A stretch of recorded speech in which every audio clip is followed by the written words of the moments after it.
hỏi em câu rằng chuyện tình sao em thì em nói em chung tình. Tiền là hư vô, xin lỗi em không cần.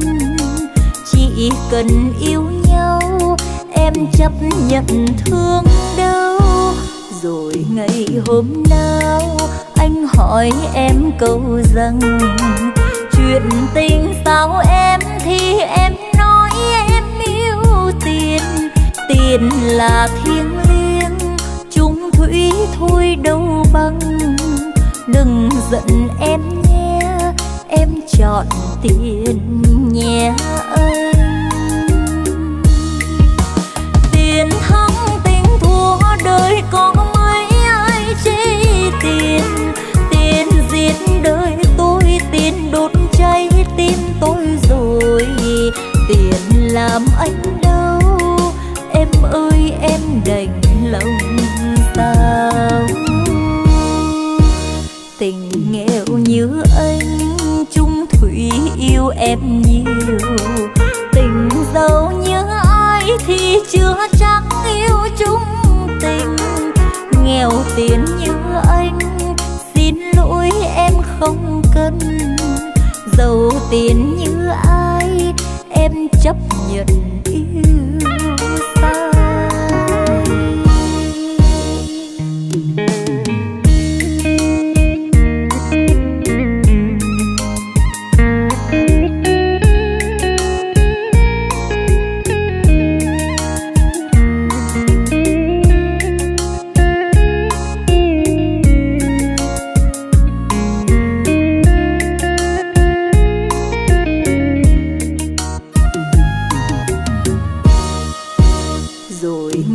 Hôm nào anh hỏi em câu rằng chuyện tình sao em thì em nói em yêu tiền.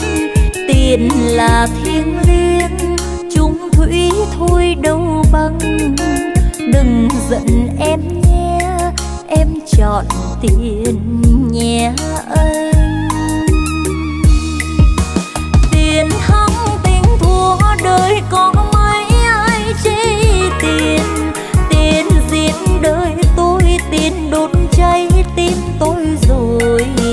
Tiền làm anh đau, em ơi em đành lòng sao. Tình nghèo như anh, chung thủy yêu em nhiều. Tình giàu như ai thì chưa chắc yêu chung tình. Nghèo tiền như anh, xin lỗi em không cần.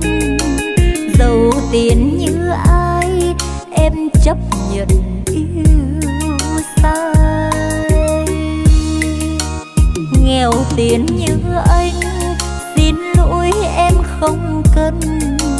Giàu tiền như ai, em chấp nhận yêu sai.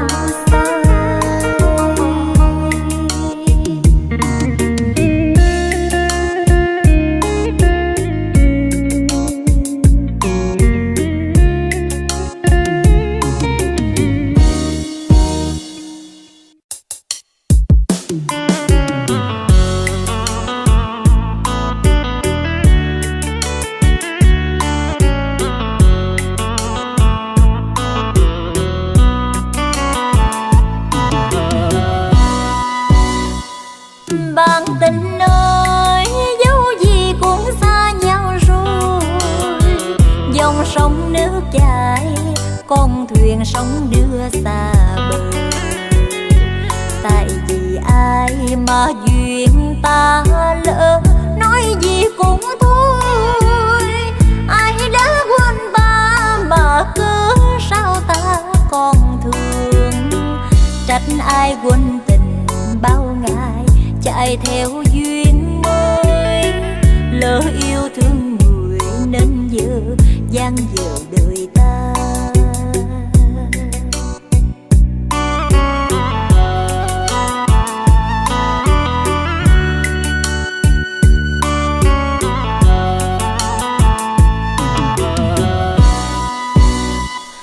Bầu mình ơi, ví dụ là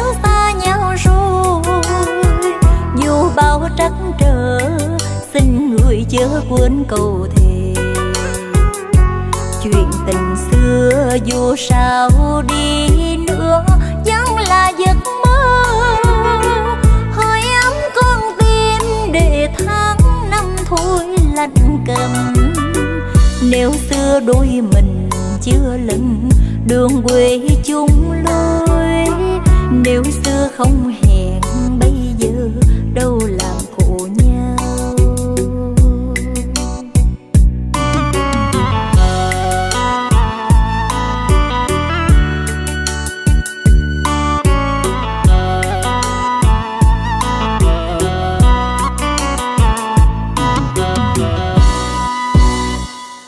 Bạn tình ơi, dấu gì cũng xa nhau rồi. Dòng sông nước chảy, con thuyền sóng đưa xa bờ. Tại vì ai mà duyên ta lỡ, nói gì cũng thôi. Ai đã quên ta mà cớ sao ta còn thương. Trách ai quên tình bao ngày chạy theo duyên mới. Lỡ yêu thương người nên giờ dang dở đời ta.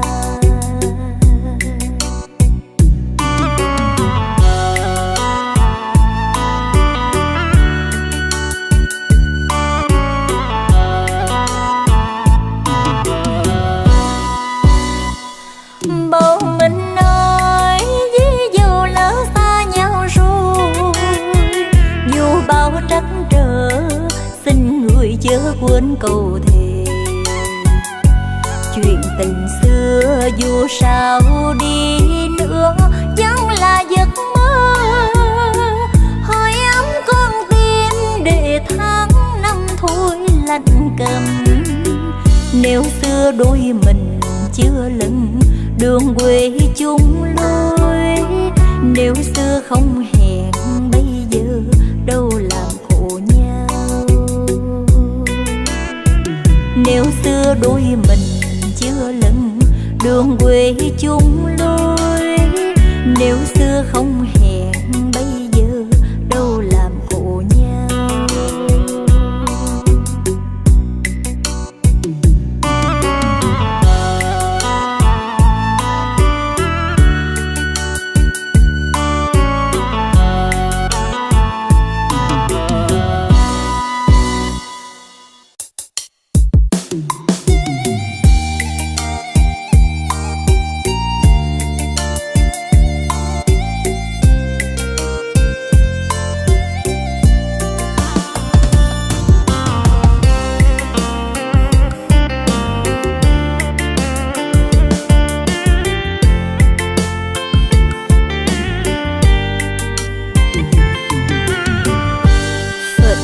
Là con gái chưa một lần yêu ai, nhìn về tương lai mà thấy như sông rộng đường dài. Cạnh nhà neo đơn, bầy em chưa lớn chịu đôi vai gánh nhọc nhằn. Thầy mẹ thương em, nhớ tim người xa duyên, lòng thầm mong em đậu bên cho in một bóng thuyền. Lứa đôi tình duyên còn chưa lưu luyến, sợ người ta đến em khóc sau bao lời quên.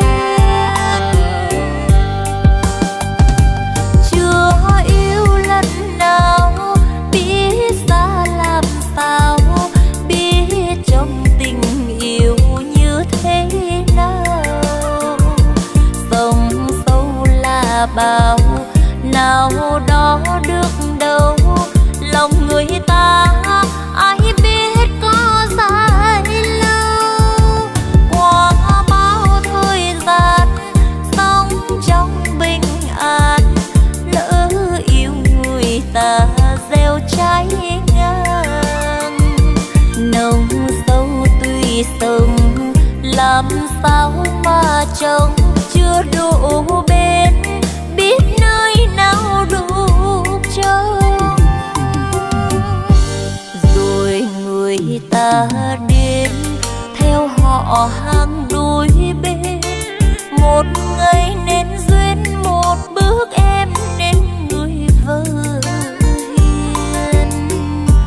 Bỏ lại sau lưng bầy em ngơ ngác đứng trông theo mắt đượm buồn.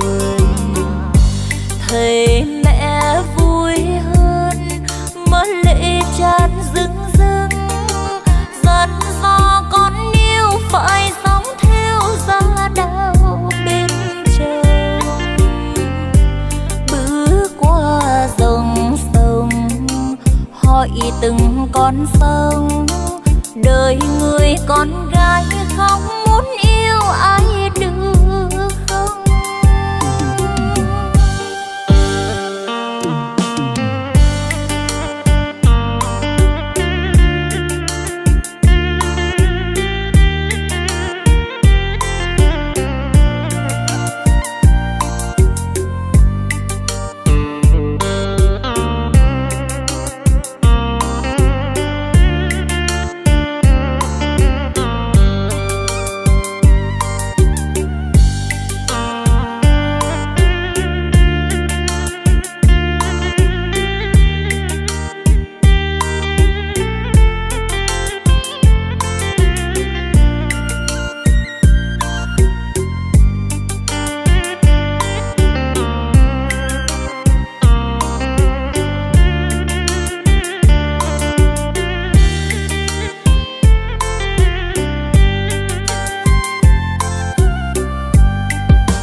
Bao nào đó được đâu lòng người ta ai biết có dài lâu.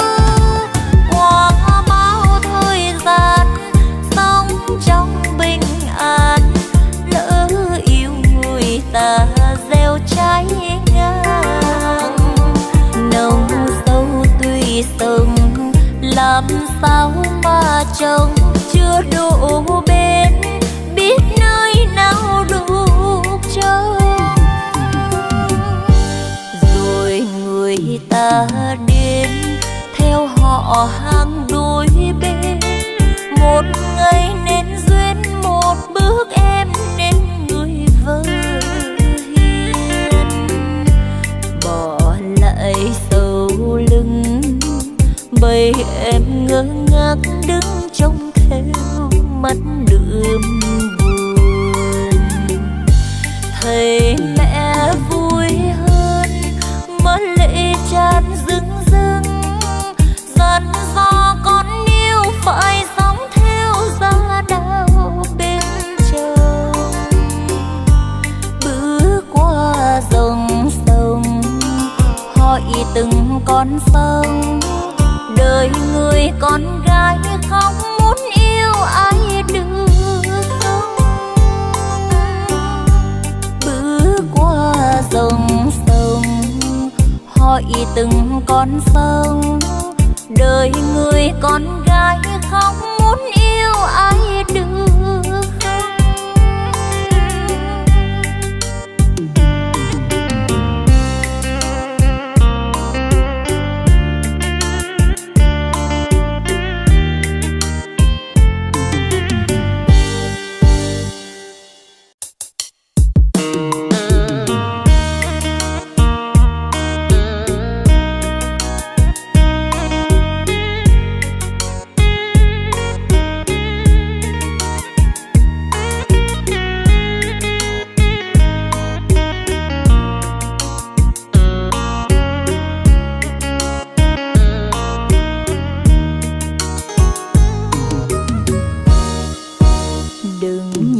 Nhau chi mà hoen lệ bờ mi, tình dù chưa phai không tránh được từ ly. Ai biết đời mai sau bao giờ, ai đâu ngờ tình hai chúng ta lẽ nào phôi pha. Xót xa từng kỷ niệm đầy vơi, lòng mình mỗi sát sao không mất người ơi. Trăng nước con đây em đâu rồi ngăn cách phương trời, hận tình không tan trọn đời riêng mang.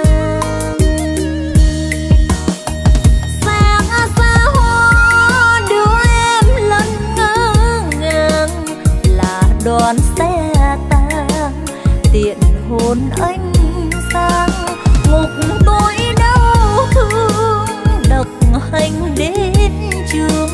Điệp khúc yêu đương chỉ còn cung buồn nao nùng, đớn đau từng tiếng lòng người ơi. Trời đầy hai đứa ôm cách biệt hai nơi, lâu mắt rồi thôi xin răng cười làm vui lòng người. Đành chờ kiếp sau hẹn lại yêu.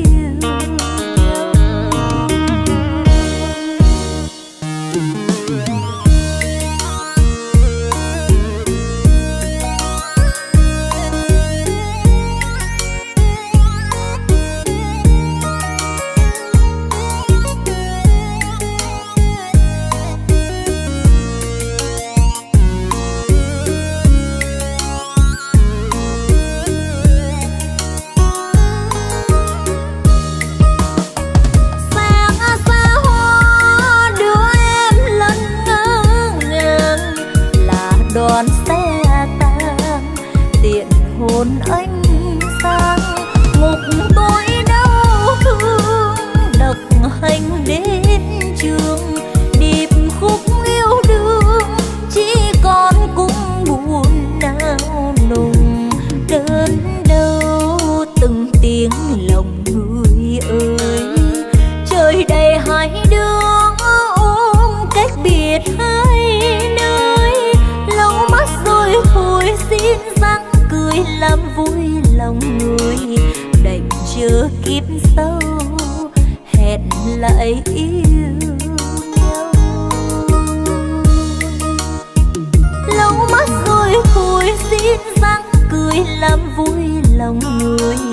Đành chờ kiếp sau hẹn lại yêu.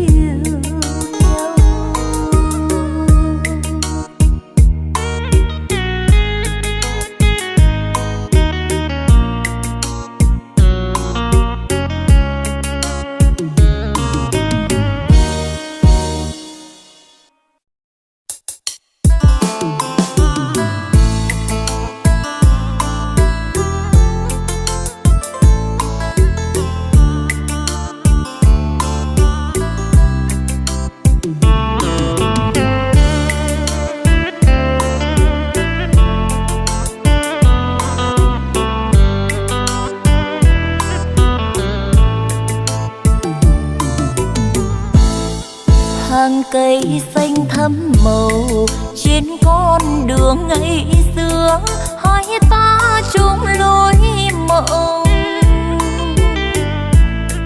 Em thương sắc tím bằng lăng, anh thương màu áo trắng, tan trường hoa áo tung tăng. Tình bao năm thắm nồng nhưng chưa một lời yêu, chưa trao câu ước nguyện. Anh mong xanh bước cùng em vui bên nhau ngày đám cưới, trên đường hoa tím khung trời. Mùa thi năm cuối sông em theo trong xứ lạ, để bằng lặng ngóng nơi xa. Từ lâu yêu người ta mà sao không chịu nói, để giờ tiếc ngần ngơ. Người yêu hoa tím ơi, sao không chờ không đợi, vội vàng chỉ là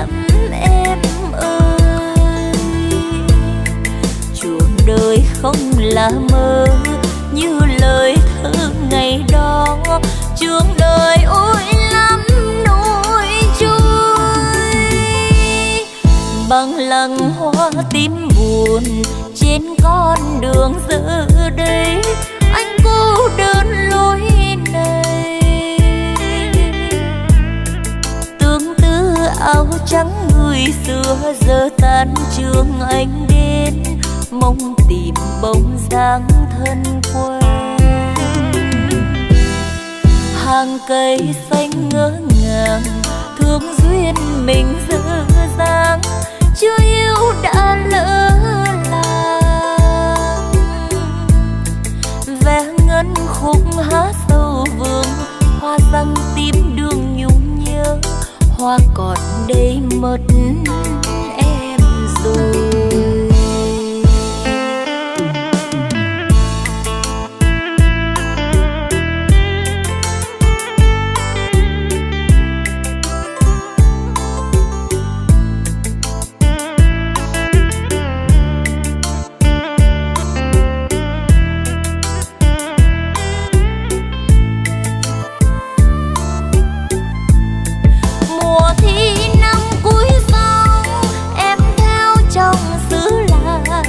Để bằng lăng ngóng nơi xa, từ lâu yêu người ta mà sao không chịu nói, để giờ tiếc ngần ngơ. Người yêu hoa tím ơi, sao không chờ không đợi, vội vàng chi lắm em ơi. Chuông đời không là mơ như lời thơ ngày đó. Chuông đời ôi lắm nỗi trôi, bằng lăng hoa tím buồn trên con đường giờ đây. Anh cô đơn lối này, tương tư áo trắng người xưa giờ tan trường anh đến, mong tìm bóng dáng thân quen. Hàng cây xanh ngỡ ngàng thương duyên mình dở dang, chưa yêu đã lỡ làng. Ve ngân khúc hát sâu vương, hoa răng tím đường nhung nhớ, hoa còn đây mất em rồi. Ve ngân khúc hát sâu vương, hoa răng tím đường nhung nhớ, hoa còn đây mất em rồi.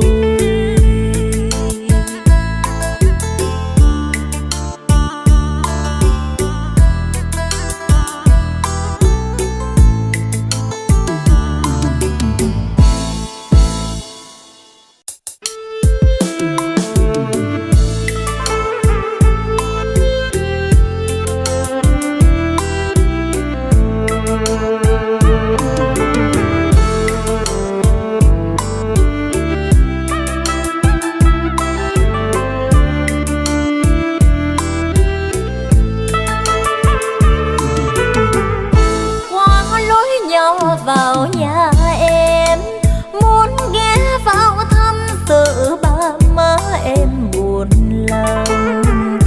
Lỡ hứa rồi em biết làm sao đây, để anh mong suốt cả ngày nên buồn lắm. Em cứ hỏi lòng tại sao mỗi lúc gặp nhau thì anh nói chuyện đường dài. Đêm trở về em khóc thầm trong tay, nếu yêu nhau ai nỡ để buồn cho nhau. Xin anh hiểu dùm đời em, lênh đênh ký phong trần nỗi trôi theo ngày tháng. Em đâu có gì, em đâu có gì, ngoài hai bàn tay trắng đành để buồn cho anh. Em có đòi hỏi gì đâu, đã biết rằng anh bằng tay trắng đi vào đời. Em chỉ cần hai đứa mình yêu nhau, có em bên anh sẽ đẹp tình mãi sau.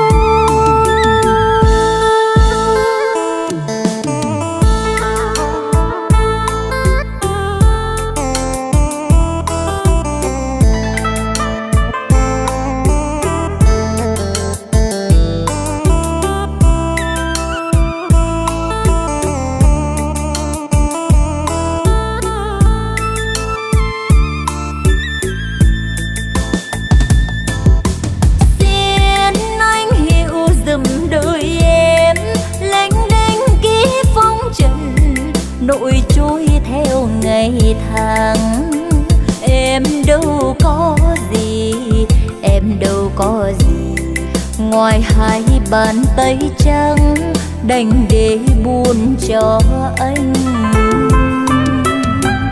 Em có đòi hỏi gì đâu, đã biết rằng anh bằng tay trắng đi vào đời. Em chỉ cần hai đứa mình yêu nhau, có em bên anh sẽ đẹp tình mãi sau. Em chỉ cần hai đứa mình yêu nhau, có em bên anh sẽ đẹp tình mãi sau.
Và khi gió lơi rồi mùa đông băng giá, em không ngại sâu côi. Ngày xưa anh nói không mơ ước cao sang, hãy cùng vang gác tiếng. Ngày xưa anh nói anh mơ có em thôi, cho tim hoa tiếng đời. Đôi bóng chim trời quyện vào nhau bay mãi, tới phương xa nào đâu đón anh sao tình yêu. Buồn vui có nhau để ngàn câu thương nhau, xanh thắm màu nhớ thương. Thời gian đi qua bao mùa trăng, khoác áo hoa rừng xanh, anh theo lớp quân hành đi xây đắp thanh bình.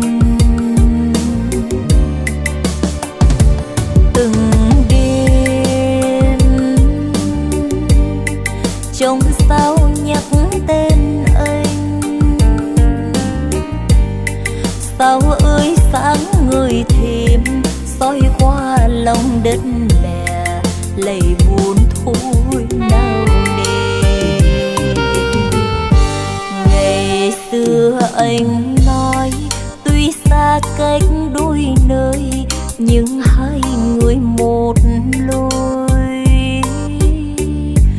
Ngày xưa anh nói em ơi có chia vui mới biết tình lâu dài. Tình biến tan rồi đẹp mùa vui sắc pháo thắm tung trên thềm hoa, những gió mưa buồn xưa chìm theo giấc mơ trọn đời cho thương nhớ, muôn kiếp trọn nhớ thương.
Anh theo lớp quân hành đi xây đắp thanh bình. Từng đêm trông sao nhắc tên anh. Sao ơi sáng người thêm soi qua lòng đất mẹ, lầy buồn thui nao nề. Ngày xưa anh nói tuy xa cách đôi nơi nhưng hai người một lối. Ngày xưa anh nói em ơi có chia vui mới biết tình lâu dài. Tình biến tan rồi đẹp mùa vui sắc pháo thắm tung trên thềm hoa, những gió mưa buồn xưa chìm theo giấc mơ trọn đời cho thương nhớ, muôn kiếp trọn nhớ thương. Tình biến tan rồi đẹp mùa vui sắc pháo thắm tung trên thềm hoa, những gió mưa buồn xưa chìm theo giấc mơ trọn đời cho thương nhớ, muôn kiếp trọn nhớ thương.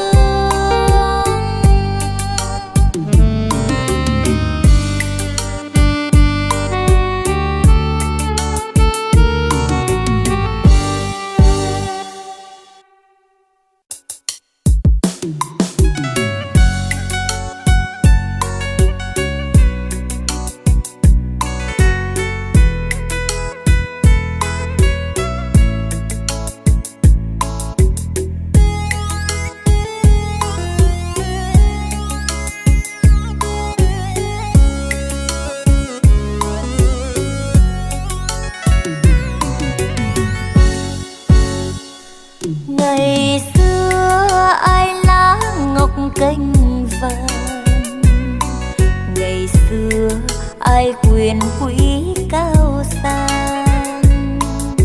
Em chính em ngày xưa đó ước xây đời lên tột đỉnh nhân gian. Ngày xưa xưa ai mến nhạc yêu đàn, ngày xưa ai nghệ sĩ lang thang. Tôi chính tôi ngày xưa đó cũng đeo bồng mơ người đẹp lâu quan. Rồi một hôm tôi gặp nàng đem tiếng hát cùng đàn với niềm yêu lai lang. Nhưng than nỗi quá bé bàng, bao tiếng hát cùng đàn người chẳng mang con chê chan. Nhìn đời thấy lắm phù phang, ngọn tiếng hát cùng đàn quên niềm đầu dĩ vang. Hay đâu dòng tố lan tràn lên các tía huy hoàng, siêu độ theo nước mật nàng. Còn đâu đâu lá ngọc cành vàng, còn đâu đâu quyền quý cao sang. Em hỡi em ngày xưa đó đến bây giờ phiêu dạt giữa chân gian. Gặp tôi vẫn tiếng nhạc cùng đàn, đời tôi vẫn nghệ sĩ lang thang. Em nhớ xưa rồi em khóc, tôi thoáng buồn thương dòng lệ đai trang.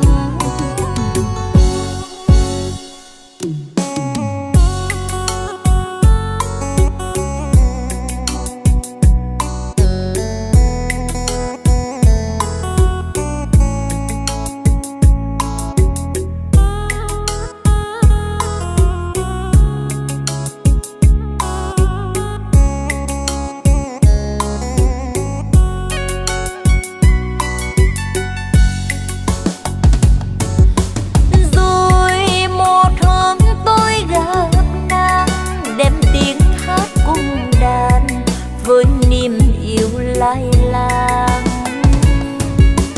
Nhưng than nỗi quá bé bàng, bao tiếng hát cùng đàn người chẳng mang con chê chan. Nhìn đời thấy lắm phù phang, ngọn tiếng hát cùng đàn quên niềm đầu dĩ vang.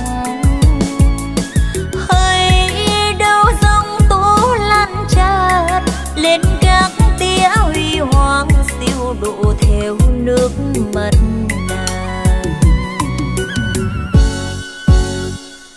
Còn đâu đâu lá ngọc cành vàng, còn đâu đâu quyền quý cao sang. Em hỡi em ngày xưa đó đến bây giờ phiêu dạt giữa chân gian. Gặp tôi vẫn tiếng nhạc cùng đàn, đời tôi vẫn nghệ sĩ lang thang. Em nhớ xưa rồi em khóc, tôi thoáng buồn thương dòng lệ đai trang.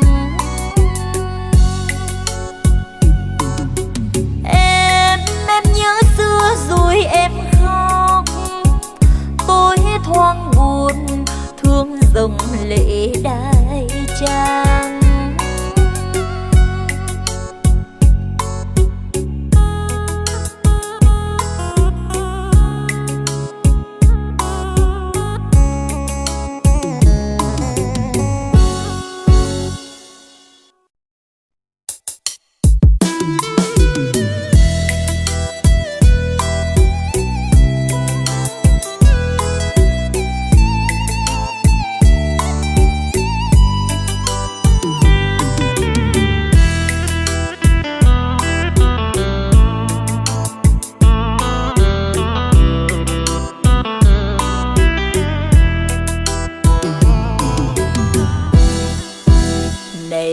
bạn thân ơi, số kiếp nhân sinh chỉ là cõi tạm trần gian. Dù anh và tôi ai sang giàu ai gian khó, mai xa kiếp con người về với cát bụi mơ thì cũng đều đôi tay trắng. Đời là phù du, ta sống hôm nay đâu biết về ngày mai sau. Hãy dành cho nhau bao nhiêu niềm vui đáng có, không ganh ghét hận thù, chẳng gian dối lọc lừa vì kiếp người sẽ vui qua. Người ơi hãy nhớ ta là cát bụi, sẽ về cát bụi thì xin đừng toan tính thiệt hơn. Đời như thoáng mơ, được mất ta đâu ngờ, hỏi ai có bao giờ không trở về cát bụi đâu. Cuộc đời là bao, hãy mến thương nhau với bằng tất cả con tim, để rồi một mai khi ta lìa xa nhân thế, không lo lắng u buồn, chẳng nuối tiếc muôn phiền chuyện thế sự nơi chân ai.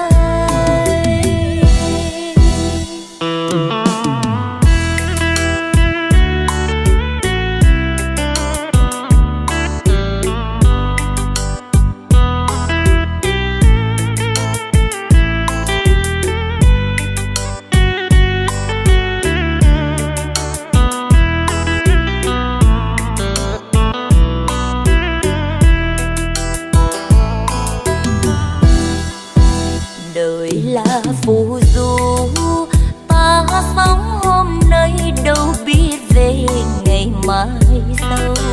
Hãy dành cho nhau bao nhiêu niềm vui đáng có, không ganh ghét hận thù, chẳng gian dối lọc lừa vì kiếp người sẽ vui qua. Người ơi hãy nhớ ta là cát bụi, sẽ về cát bụi thì xin đừng toan tính thiệt hơn. Đời như thoáng mơ, được mất ta đâu ngờ, hỏi ai có bao giờ không trở về cát bụi đâu.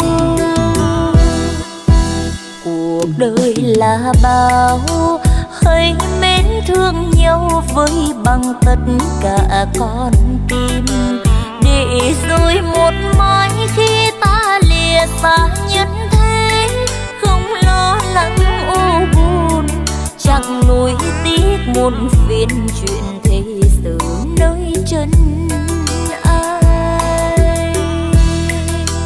Để rồi một mai khi ta lìa xa nhân thế, không lo lắng u buồn, chẳng nuối tiếc muôn phiền chuyện thế sự nơi chân ai.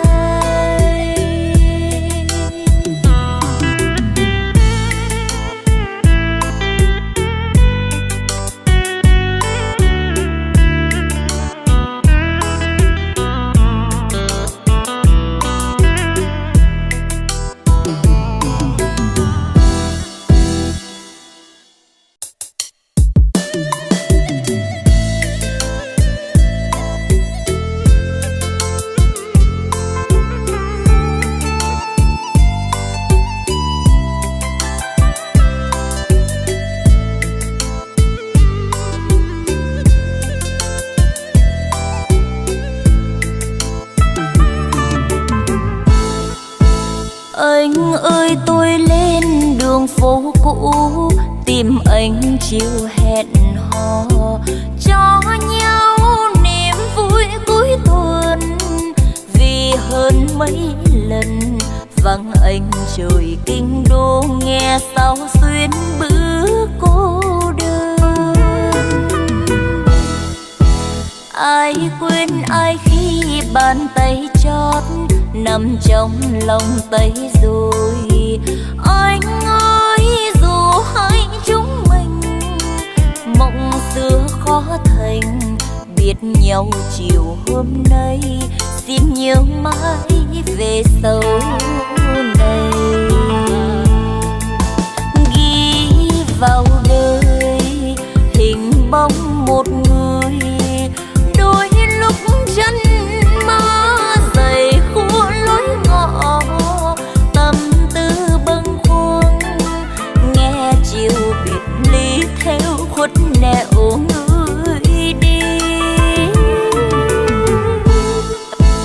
Khi tôi đưa chân người tôi mến tạm xa biệt kinh thành, mong sao đừng quên mỗi lần chiều qua cuối tuần có tôi đợi trong anh khi phố cũ vừa lên đèn.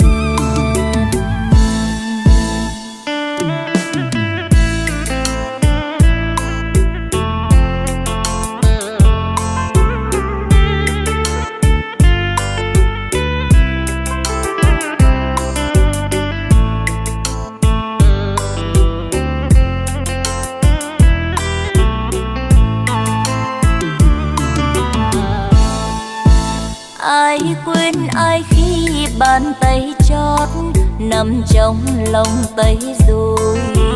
Anh ơi dù hai chúng mình mộng xưa khó thành, biết nhau chiều hôm nay xin nhớ mãi về sau này.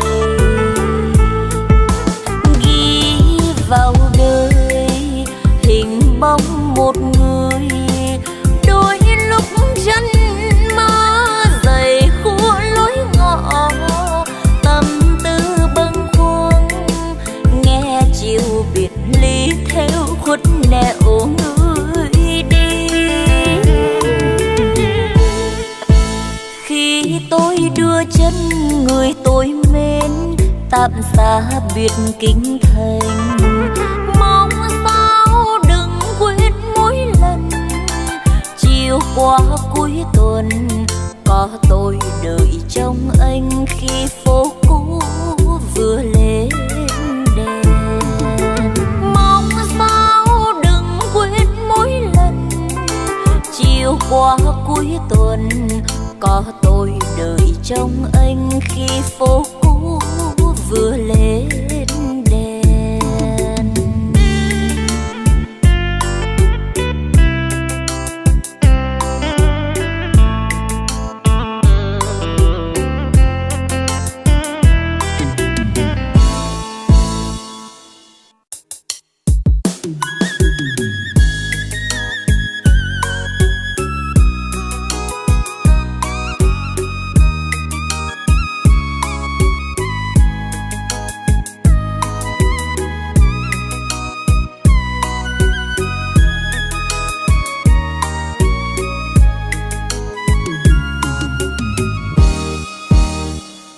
Chiều nào tiễn nhau đi khi bóng ngả xê tàn,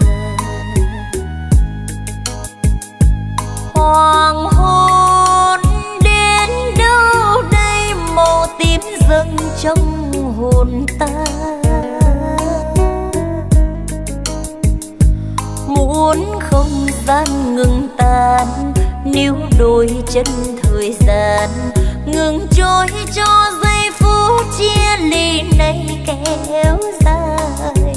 Chứ khi phân kỳ ước sao cho tàu đừng đi,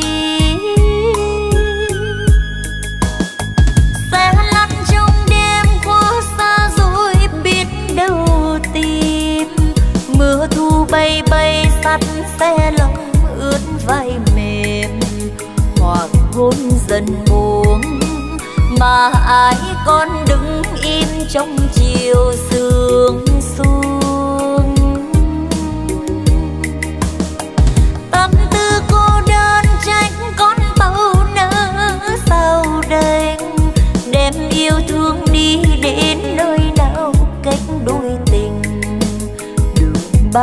nhịp nối, tình trăm nghìn mũi vương theo một bóng người.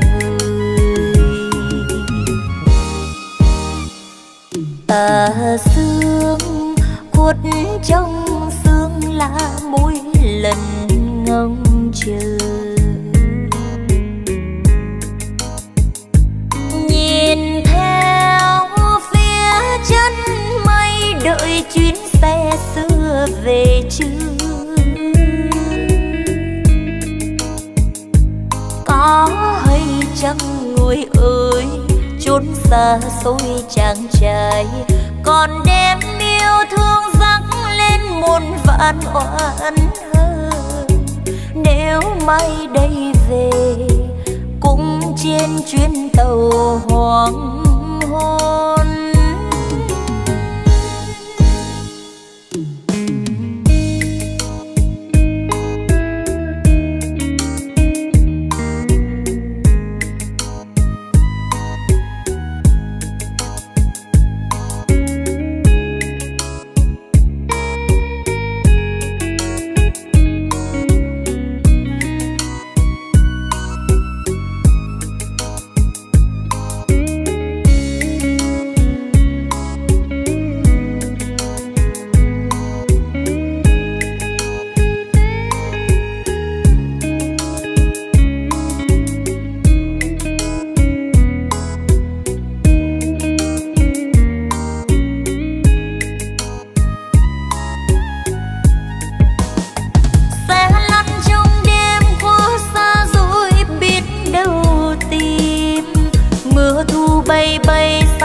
Xe lông ướt vai mềm, hoàng hôn dần buông mà ai còn đứng im trong chiều sương xuống.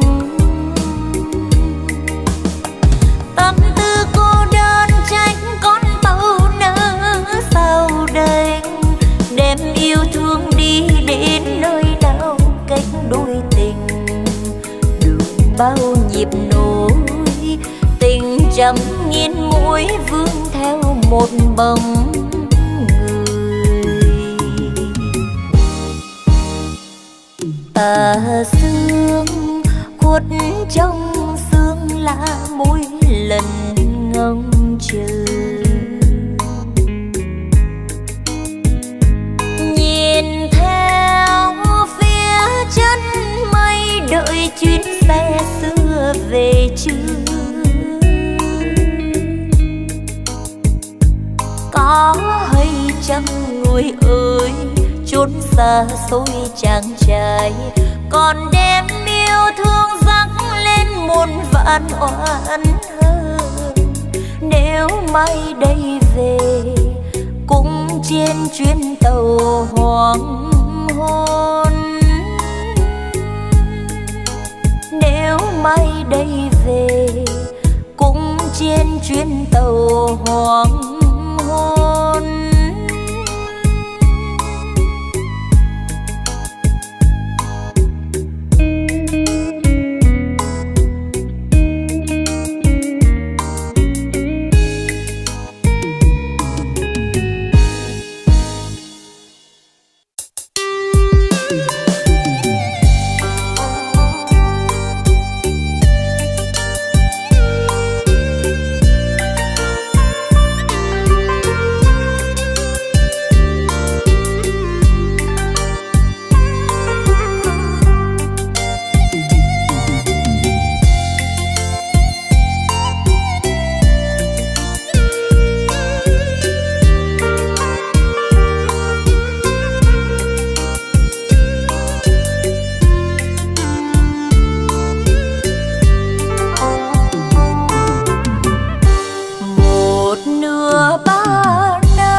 Quân ghé lại đôi lần, bao nhiêu âu lo có hôm đã hỏi người yêu bé bỏng hay mơ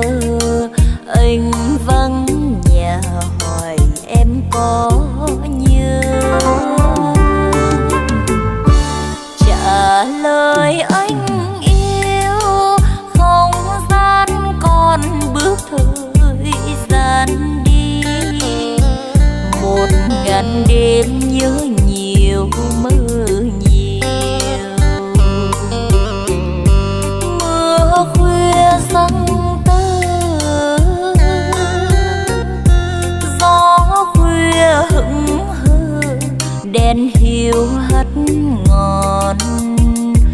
Tương tư đôi lúc buồn vì anh vắng nhà.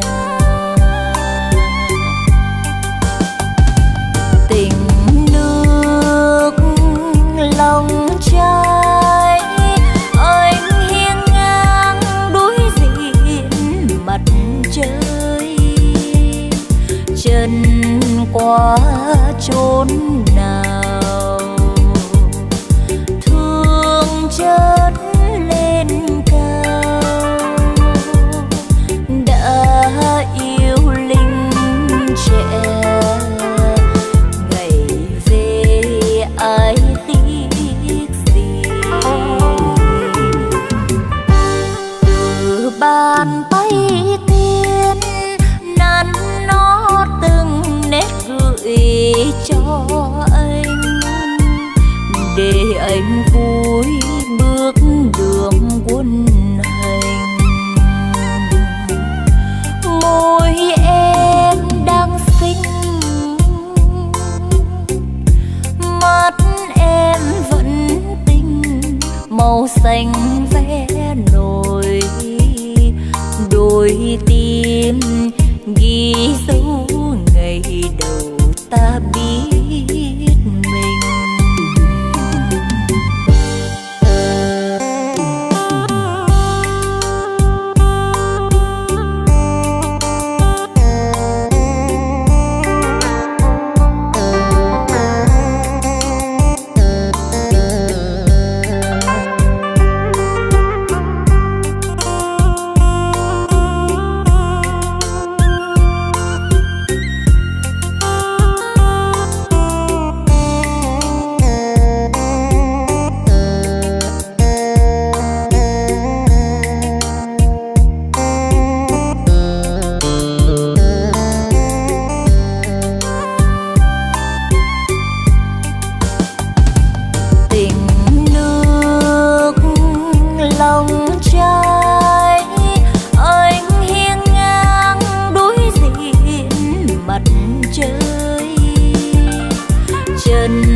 Qua chốn nào thương chất lên cao. Đã yêu linh trẻ ngày về ai tiếc gì. Từ bàn tay tiên nắn nó từng nét gửi cho anh, để anh vui bước đường quân hành. Môi em đang xinh, mắt em vẫn tinh, màu xanh vẽ nổi đôi tim ghi dấu ngày đầu ta biết mình. Môi em đang xinh, mắt em vẫn tinh, màu xanh vẽ nổi đôi tim ghi dấu ngày đầu ta biết mình.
mòn tìm dư hương ngày xưa, bao nhiêu kỷ niệm êm ái, một tình yêu thoát trên tầm tay.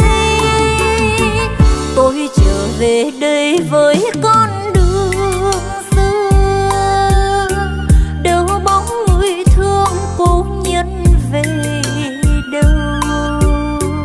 Tiếng buồn chợt đâu đây vọng đưa, công viên lạnh lùng hoang vắng, ngọn đèn đêm đứng im cúi đầu. Thu đến thu đi cho lá vàng lại bay, em theo bước về nhà ai. Ân tình xưa đã lỡ, thời gian nào bối xóa, kỷ niệm đâu ai đành lòng quên.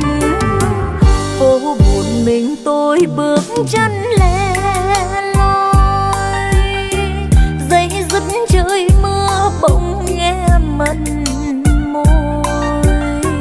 Nỗi niềm chuyện tâm tư người ơi, xin ghi nhạc lòng thương nhớ, mình gọi nhau cố nhân u sầu.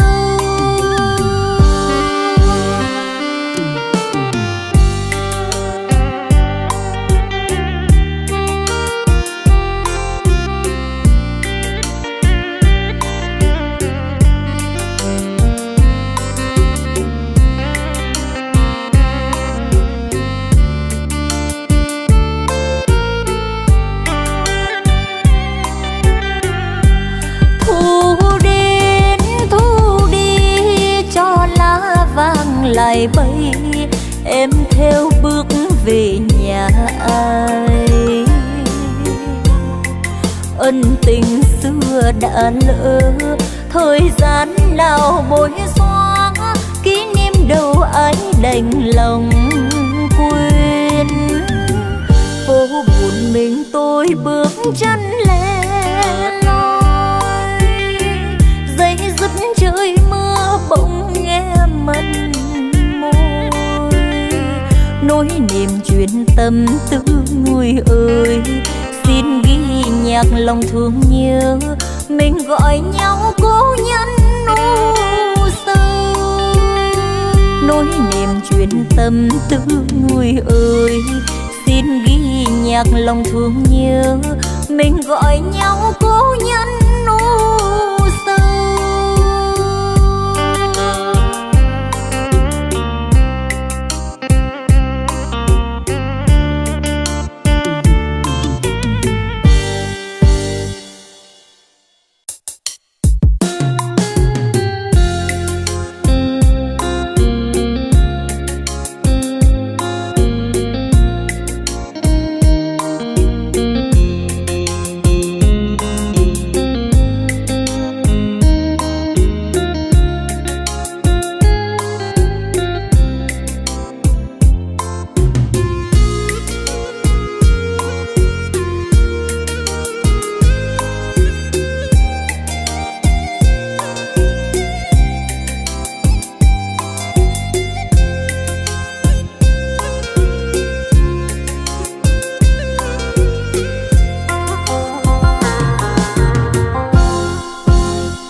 Mình vừa quen, tình lúc chưa thành tên, đôi ta đều biết rằng tình yêu như hình với bóng, tình yêu như tờ giấy trắng, như nước êm xuôi giữa dòng. Thì hôm nay người đi, nụ hoa yêu vừa hé, thì xin giữ ân tình mình em nhé. Sống cho kỷ niệm, quá khứ tuy úa màu, tương lai mình gần nhau. Biên cương không mây, xanh màu lá rừng, nơi đây đơn sơ như lòng đường phố vắng. Ngày mới đến bâng khuâng, giờ vui nếp trinh nhân, đủ đôi lúc tuy buồn nhưng rồi quen. Em từ lúc chia ly bè bạn vắng tin về. Hôm nay mùa đông, mai kia là thu đến. Dù ngày đêm chinh chiến vẫn hoài nhớ mong. Anh biết khi đi là cách biệt người quen, mà nhớ nhiều là em. Đêm nay trời núi rừng, nhịp canh thay bằng tiếng súng. Nửa trắng nghiêng đồi chết bóng, như xé hoang vu núi rừng. Đời chinh nhân mộng mơ, bài thơ chưa đoạn cuối. Ngày mai chép thêm vần vào anh nhé. Viết trên thiếp hồng, nét chữ hoa cuối dòng. Tên em vào được không?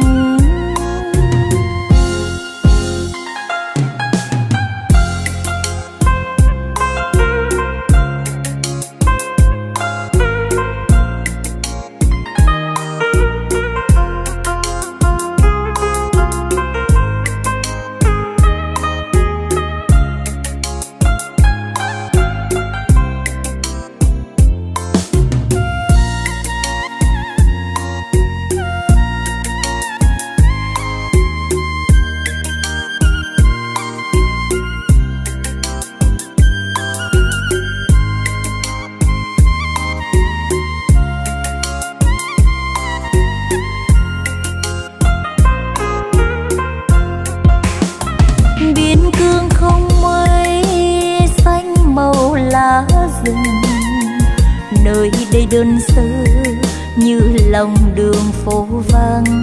Ngày mai đến bâng khuâng, giờ vui nếp chinh nhân.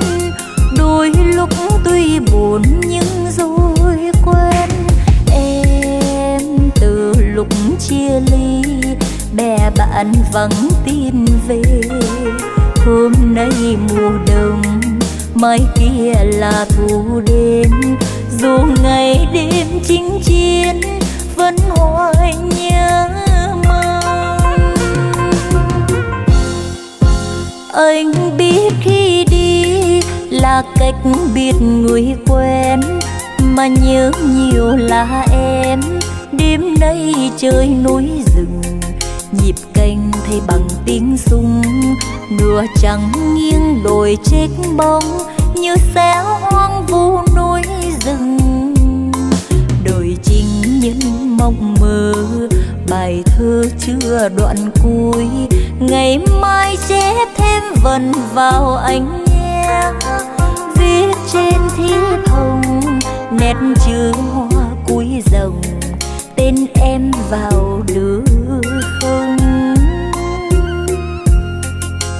Viết trên thiếp hồng, nét chữ hoa cuối dòng. Tên em vào được không?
hay mơ dòng đời như thơ. Nhớ ngày nào hoa nắng ngủ trên cây, thương lá vàng úa tàn. Mây bơ vơ bay khắp nẻo vô tình cho người yêu ước mơ. Người đi khai phá nét kiêu sa, tuy lính chiến xa nhà mà vẫn luôn yêu đời. Bằng câu ca tiếng cười tìm vui trong giấc mơ, dù bâng khuâng chướng ngờ. Phố đêm lạc loài hương yêu, chìm đắm như hàng cây giá lạnh ướt mềm. Phố đêm chờ người phóng sương, chinh chiến từ lâu rồi, có niềm riêng hay ước.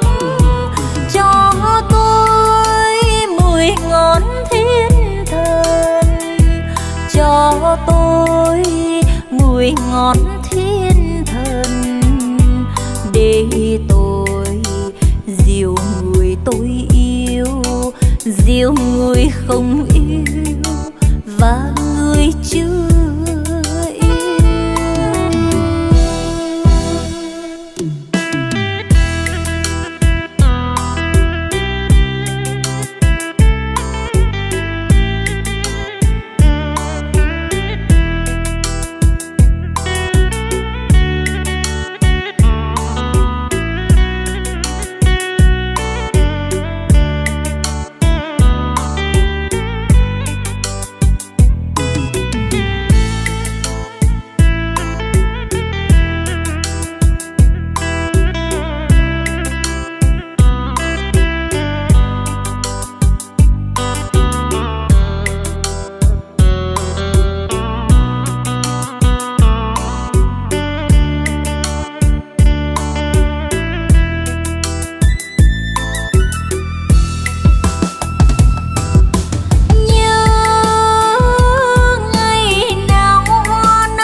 Bằng câu ca tiếng cười tìm vui trong giấc mơ, dù bâng khuâng chướng ngờ. Phố đêm lạc loài hương yêu, chìm đắm như hàng cây giá lạnh ướt mềm. Phố đêm chờ người phóng sương, chinh chiến từ lâu rồi, có niềm riêng hay ước.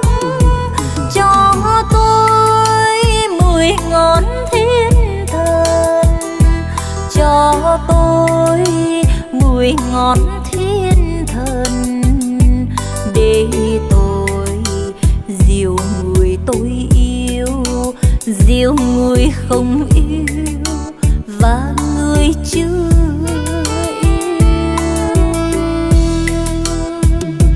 Để tôi dìu người tôi yêu, dìu người không yêu và người chưa yêu.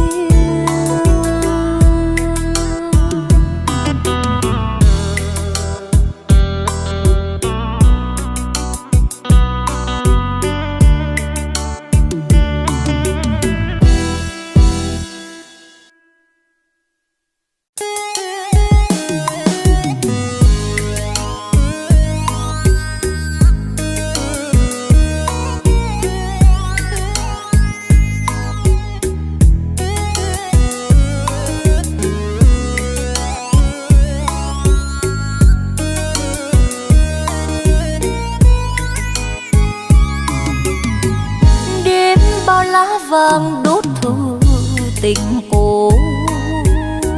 Với mây trời xa dịu bước em đi, nước mắt chìm theo sóng dịu phân ly. Lỡ mê lụa gấm đành quên ước thề, áo hồng nâng nhẹ xin đừng ngại bước. Kết ngàn vì sao đường sáng em qua, tiến nhau ngày vui dấu lệ thương đâu. Để duyên tình mới đẹp như phút đầu. Ai thương người xưa đứng bên đời, khổ đau câm nín rồi nghẹn ngào trong tiếng cười.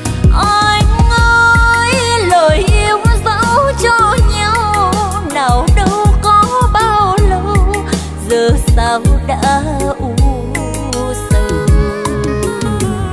Những ngày tháng mộng xin trả lại anh, con đường mình qua giờ hãy quên tên. Có thương và đâu cũng đành chia tay, đã không còn nữa tình duyên kiếp này.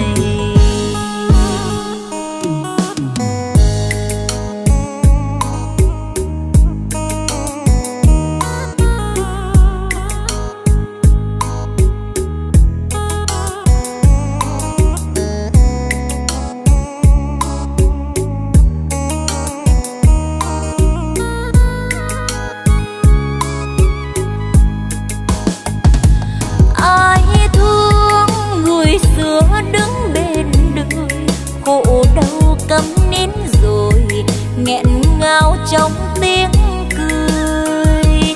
Anh ơi lời yêu dẫu cho nhau nào đâu có bao lâu, giờ sao đã u sầu.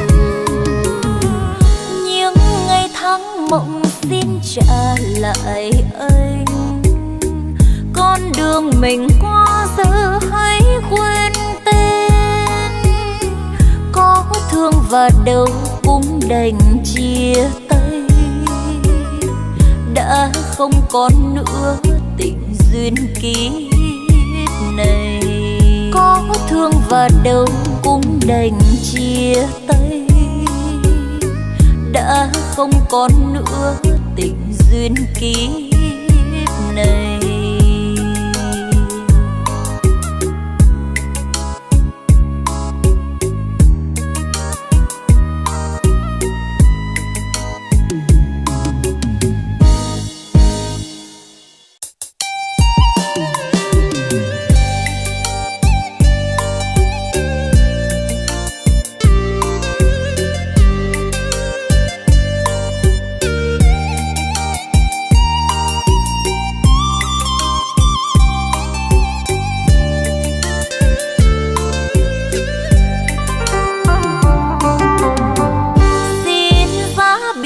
Bản lòng ơi trao trả mỗi người cười, vì hai lối mộng hai hướng trông. Mình thương nhau chưa chót thì chớ mang nỗi buồn theo bước đời, cho dù chưa lần nói. Nhưng nếu còn đẹp vì nhau, xin nhẹ đi vào sâu. Gợi thương tiếc nhiều đâu bấy nhiêu, mình chia tay đi nhé, để trốn đau với chiều mưa gió lòng. Ta dừng vui bên mộng, bao lần đi gối mỏi chân mòn, tâm tư nặng vai gánh. Đường trần cho đến nơi chỉ còn bờ mi khép kín, giấc ngủ nào quên, giấc ngủ nào gọi tên. Thôi nhắc nhở để mà chi quay về làm gì, giờ hay lối mộng hay hướng đi. Niềm ưu tư tôi đêm từng bước trên phố nhỏ đâu gót mẹ, sao dùng nửa đường đêm.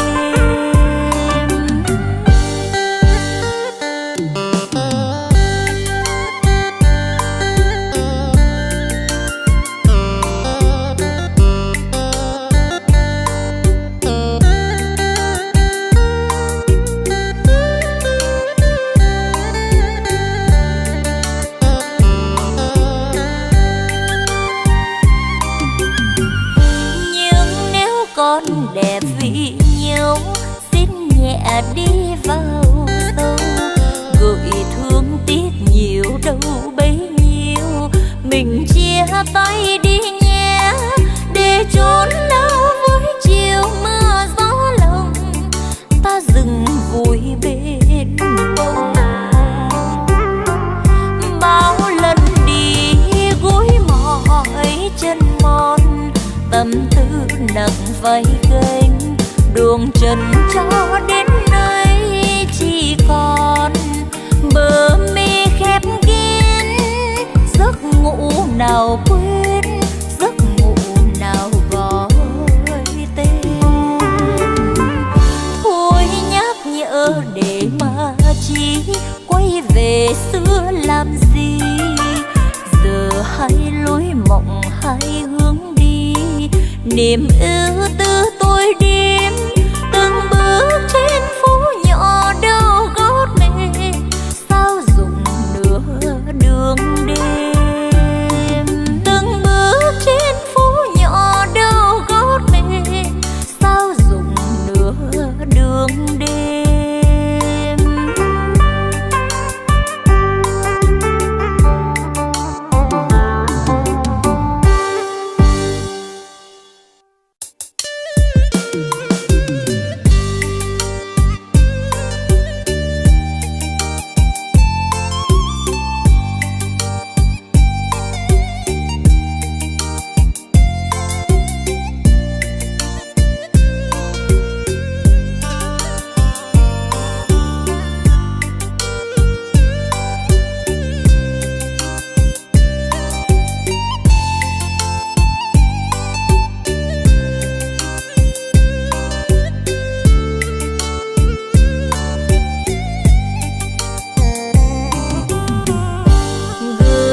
Vào kỷ niệm chuyện một tình yêu khi ai đã sang ngang. Bao lời nói yêu, bao nhiêu ước mộng thôi chôn vào dĩ vãng. Đừng trách chi nhau, đừng xót xa đâu, duyên dâu lỡ nhịp cầu. Bao dấu yêu ngày đầu, thôi mình giữ đẹp cho nhau. Gửi vào kỷ niệm tình đâu mộng mơ, như hoa bướm nên thơ. Đêm mộng dưới trăng, trao nhau ước thề trăm năm tình mãi mãi. Nguyện ước hôm nào thề dưới trăng sao, bao dấu yêu ngọt ngào, bao đắm say thuở nào. Bây giờ chỉ là áo mộng chiêm bao. Thôi duyên tình lỡ rồi, mộng lòng ngày xưa đã theo áng mây chiều bay. Đời tay trắng tay, tình thay đổi thay, trách nhau chỉ là vương sầu lệ cay đắng cay. Chỉ là áo mộng tình mình ngày xưa, thôi như gió xa đưa. Những ngày có nhau nay xa mất rồi, yêu thương còn đâu nữa.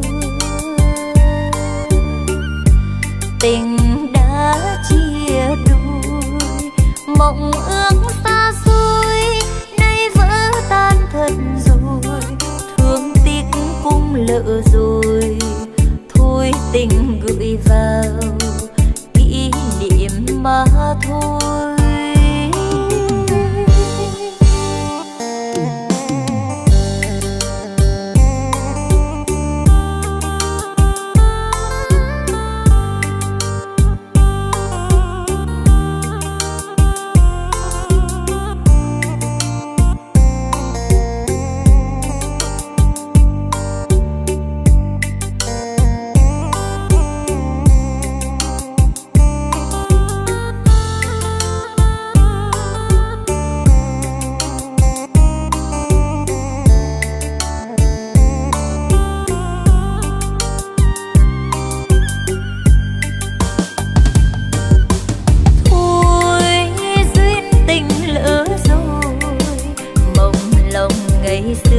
Đã theo áng mây chiều bay, đời tay trắng tay, tình thay đổi thay, trách nhau chỉ là vương sầu lệ cay đắng cay,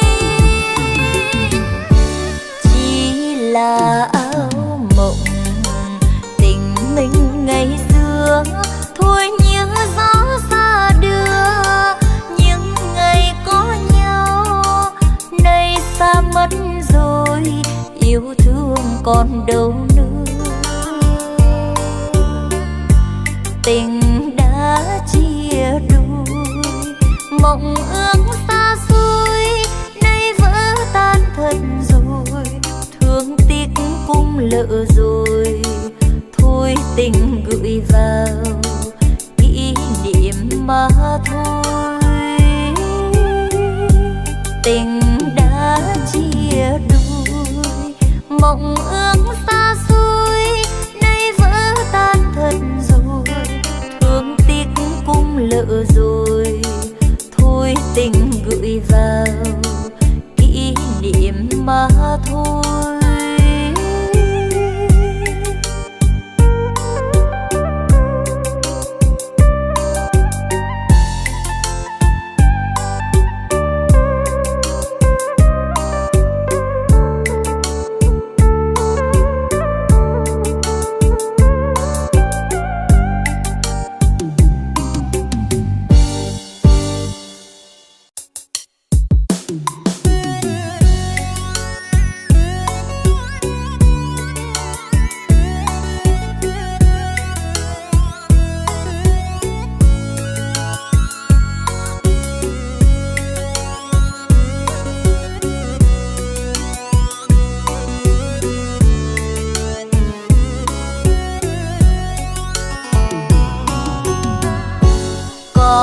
Đường xưa em đi vang lên mái tóc thề, ngõ hồn dần tái tê. Anh làm thơ vu quy, khách qua đường lắng nghe chuyện tình ta đã ghi. Những mùa trăng vô quy vì mưa gió không về, chiến trường anh bước đi. Có nàng hoen đôi mi ngóng theo đường vắng hoe, hỏi con ai cố chi. Anh ơi nhìn gió lên khơi, lòng cô trống vời một người xa cuối trời. Nơi đây viên gác cánh dài, ấp đôi lời mình còn nhớ thương hoài. Anh ơi màu áo phong dương mình ưa huy hoàng, được bàn tay chính nàng dâng hoa dâng hết ân tình. Tình đến bao giờ hỏi đường xưa mà nhớ, con đường xưa em đi thời gian có quên gì, đã mòn kia vẫn ghi. Ghi một đêm trăng thanh quán bên đường vắng tênh, chỉ còn em với anh.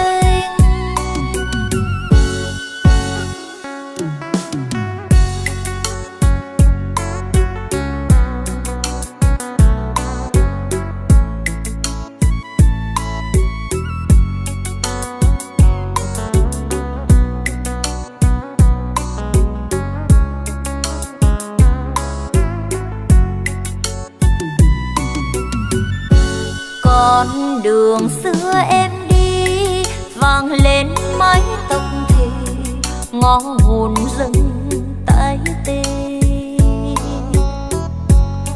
Anh làm thơ vô quy, khách qua đường lắng nghe chuyện tình ta đã ghi.